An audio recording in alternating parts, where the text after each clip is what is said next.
Alright, at this point you have your Dr. Seuss project done, and we just want to go over a few things and make sure it is as good as it can be. So here I have some examples that could use a little bit of work.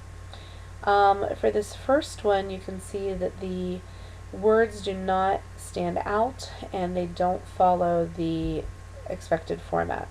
So I had picked a font that was all capital, and that's not going to follow the format we need. So let's adjust that. And let's see.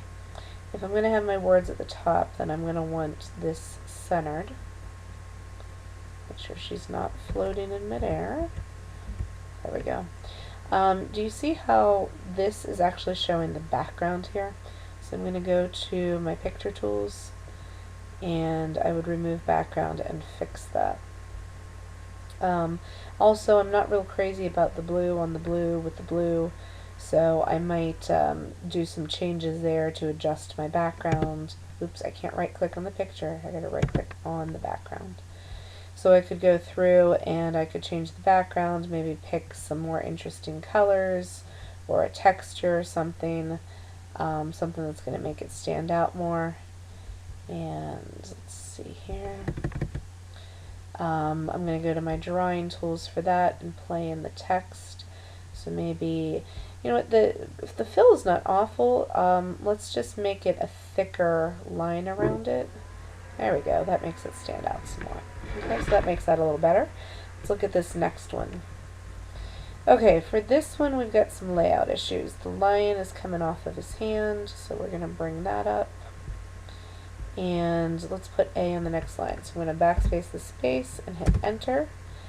And then I can move the whole thing over a little bit. And maybe I even want that lion a little bit bigger so he stands out some more.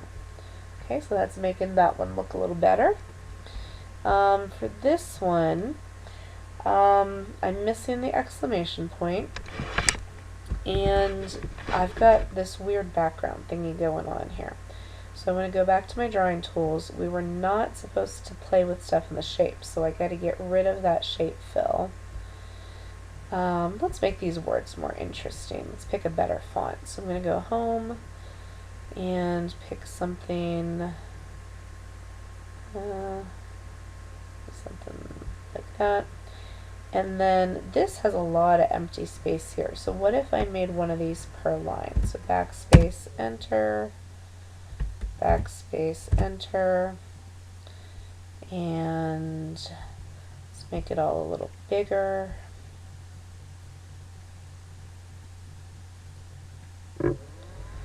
And go to my drawing tools. An outline on that. Let's see, maybe I'll match the pink of her shirt. So get the eyedropper and make the weight of that a little thicker so it stands out. Alright, so that's looking a little bit more interesting. Okay, on this one, again, I don't have good use of my empty space, so I want her to be much bigger, and then I can have the little heroes flying around. That's going to make that look better. For this one, he is floated in midair, so that's a problem. So I need to make it bigger so that he doesn't float. And then maybe make my motorcycles a little smaller. By the way, what I did for the motorcycle on this, let me delete one and I'll show you. I did a copy paste, and of course it's going to paste exactly the same.